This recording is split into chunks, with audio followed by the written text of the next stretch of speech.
The cold wind swept through the narrow streets of Moscow, brushing against the frosted windows of a modest flat on the outskirts of the city.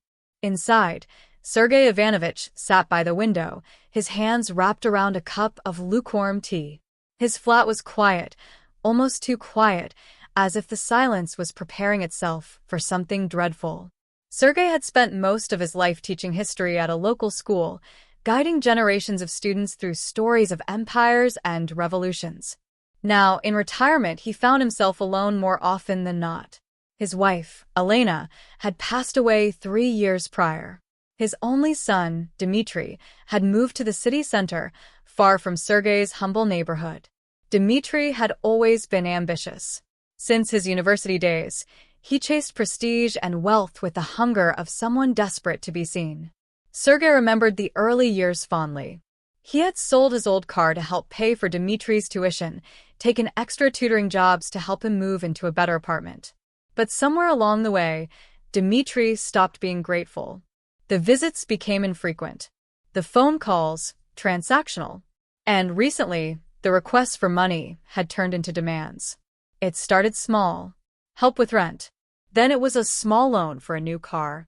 Then another, to cover travel costs for a holiday abroad. Sergei always tried to help, believing that perhaps, just perhaps, it would bring his son closer to him again. But last month, Dmitry had called with a tone Sergei had never heard before. Cold. Entitled. "You owe me," Dmitry had said. "You're my father. It is your duty to support me. Do not act like it is charity." Sergei had paused. His pension barely covered his monthly needs. And yet it was not the money that hurt, it was the words, the lack of warmth, the absence of respect. "I think you've forgotten who I am, Dmitry," Sergei had replied calmly, "and what it means to stand on your own 2 feet. The line went dead. That conversation haunted Sergei in the days that followed. He tried to push it aside, thinking Dmitry would cool down. But then came the letter. A thick envelope. Stamped. Official. Inside was a court summons. His own son was suing him. Sergei stared at the document in disbelief. For a moment, he thought it must be a mistake. He reread it. Then again. It was real. Dmitry had filed a lawsuit, accusing Sergei of emotional negligence and failure to uphold parental responsibilities by refusing to fund his current standard of living.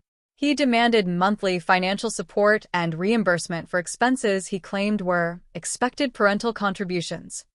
Sergei's hands trembled slightly as he folded the paper back into the envelope. He looked around his flat. The peeling wallpaper. The old bookshelves. The faded photo of Elena smiling from across the room. The silence returned. But this time, it was louder than ever. That night, Sergei did not sleep. The betrayal ran deeper than words. Still, he knew one thing for certain. He would not run. He would meet his son in court, even if it shattered what little remained between them. Moscow's court building loomed cold and gray, its pillars rising like silent judges. Sergei Ivanovich stood at the bottom of its grand steps, his overcoat drawn tight against the wind. His breath formed thin clouds as he climbed to the entrance, each step heavy with dread. Inside, he found himself in the waiting hall, surrounded by anxious faces and rustling paperwork. He clutched his summons folder as if it were a lifeline. The judge had scheduled pre-hearing statements today. He prayed he could find the right words to defend not just his actions, but his dignity. Minutes later, Dmitry entered. He looked different, tailored suit, expensive watch, polished shoes. His eyes met Sergei's for a brief moment. There was no warmth, only steely resolve. Sergei swallowed hard and nodded. The judge called them forward. The courtroom brimmed with hushed tension. Dmitry stood and read aloud. He spoke of sacrifices made, of promises left unfulfilled. He painted a portrait of a father who had failed his child at every turn. His voice quivered with indignation. It was Sergei's turn next. His hands shook as he rose. He spoke quietly but firmly. He recalled moments of love and support, the tuition paid, the car financed, the countless nights spent guiding Dmitry through exams. He reminded the court that his son was now 27 and employed, that he lived in a wealthy part of Moscow, and openly enjoyed comfort he no longer paid for. As he spoke, Sergei's voice gained strength. He was defending more than his finances. He defended the memory of Elena, of all the sacrifices they had shared. The judge leaned back, eyes thoughtful. She requested documentary proof, bank statements, messages, receipts. Both parties would have time to gather their evidence. Outside the court, the two did not speak. They left in opposite directions, Sergei to his flat, Dmitri to an awaiting car. The storm had only just begun. Back in his flat, Sergei sat amid papers and receipts. The table was covered in redacted bank statements, messages of kindness, tuition invoices from years past. He sifted through every document, searching for the kernel of truth that could dismantle Dmitri's claims. Memories flashed in his mind. Late nights helping Dmitri with history essays. The pride he felt when his son's face lit up with understanding. They had shared more than money, they shared trust. He realized that truth could be his anchor, but only if he laid it bare. Meanwhile, Dmitri gathered his own evidence. Luxury receipts, holiday photos, and messages from friends confirming that he and his father had agreed on continued financial support. He was building a narrative. He had been compensated, promised ongoing assistance, and then abandoned. He planned to paint Sergei as the villain. But as he compiled his case, another memory surfaced, one he had tried to bury. He flashed back to his mother's funeral. His father's tears. How he had stood alone before the altar, clutching a framed photograph. He buried those recollections, unwilling to confront the guilt now stirring in his chest. The night before their court session, both father and son lay awake. Sergei rehearsed his arguments. Dmitri rehearsed his accusations. Moscow slept uneasily, as though it sensed the rupture at the heart of this family would echo far beyond the courtroom. Dawn arrived pale and hesitant. Inside the courtroom, the air was thick with anticipation. Sergei approached the bench and placed his evidence in front of the judge. Decades of bank transfers, receipts for tuition and tutoring, letters of thanks from former pupils. He handed the judge a folder labeled "In Loving Memory of Elena," containing heartfelt letters from his late wife praising his devotion to their son. Dmitri watched, expression stony. His turn came. He produced credit card statements, hotel receipts, holiday bookings. He claimed they had been agreed expenses. He spoke of financial expectations that had been silently understood between them. The judge listened without interruption. At times she jotted notes. At others, she paused to sift through the folders. Sergei held his breath. During a recess, Dmitri bristled when asked by his lawyer if he could pay some of these costs himself. He offered no answer. Sergei watched from across the room. His heart ached, but his conviction remained. At the end of the session, the judge declared that she would review every document and hear testimony next time. She scheduled the final hearing for 2 weeks later. Sergei left the courtroom drained, but determined. Dmitri departed with his gaze fixed on the horizon, uncertainty flickering in his eyes. Sergei returned home to find warmth in the memories of his late wife. He placed fresh flowers by her photograph and whispered softly. Then he prepared for the final hearing, translating his own thoughts into words of honesty. He wondered if Dmitri would ever truly listen. If he could stand before his son and speak not just as a father, but as a fellow human being who had loved, worried, and hoped. In contrast, Dmitri spent the same days in boardrooms, making presentations, signing contracts. His life was full of motion and ambition. Yet there were nights when he stared at the ceiling in his luxurious flat, the echoes of court murmuring in his mind. Neither of them slept well. On the day of the final hearing, the courtroom was packed. A mixture of curious onlookers, journalists, and legal observers filled the benches.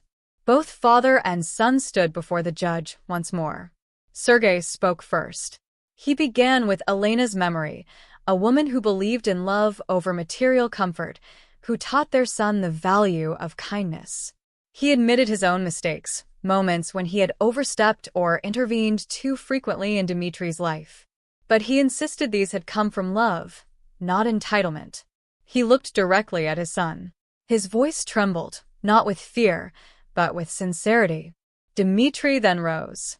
He recounted being left in limbo, depending on promises that went unfulfilled. He described the stress, the fear of financial instability. He spoke of being abandoned.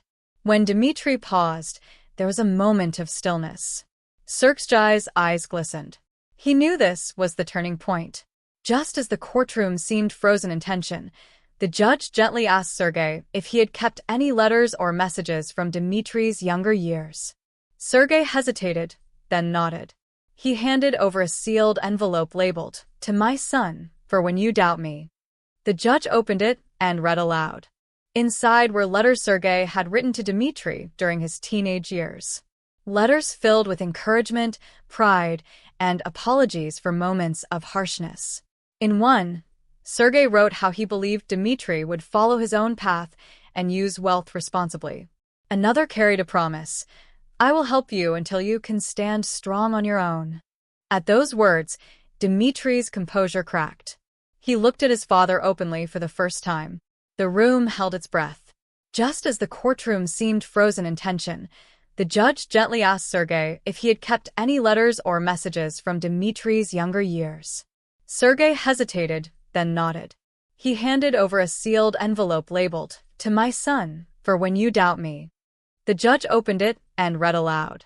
Inside were letters Sergei had written to Dmitri during his teenage years. Letters filled with encouragement, pride, and apologies for moments of harshness. In one, Sergei wrote how he believed Dmitri would follow his own path and use wealth responsibly. Another carried a promise, "I will help you until you can stand strong on your own." At those words, Dmitri's composure cracked. He looked at his father openly for the first time. The room held its breath. Neither side spoke further. The courtroom was hushed. The judge leaned forward. She thanked both for their honesty and vulnerability. She said the matter would rest in reflection. She would deliver her final verdict next week. Both men left, changed. Sergei felt a weight lift, though uncertainty remained. Dmitri returned to his world of glass and steel, but something inside him had shifted. The dynamic between them had fractured, but it was no longer unbreakable. Dmitri stepped back to the witness stand. His voice wavered as he acknowledged the letters. He admitted he had kept them close during lonely nights in the past. His shoulders sagged. He could no longer sustain the image of a blameless victim. He confessed that after his mother's death, he had felt lost, that he had leaned on his father's generosity as if it would never end. He admitted that he had become afraid of letting go of privilege, even when he was capable of becoming self-reliant. Sergei watched, tears in his eyes. He took a steadying breath before speaking again. "You are my son. I did what I did out of love, but I will not be your crutch forever." The final week crawled. Sergei revisited his daughter-in-law, though Dmitri had remained distant. He found solace in simple things, sleeping early, walking in Gorky Park, reading poetry by candlelight. He waited. Dmitri, in his apartment overlooking the Moskva River, stared out at the city lights. He held a letter from his father in his hand, one he found after the hearing. It read, "I hope you choose freedom over comfort, because only you can define your own life." He folded it carefully, closing his eyes. The night before the verdict, Moscow grew still. The air held something final, yet hopeful. Tomorrow, everything could change.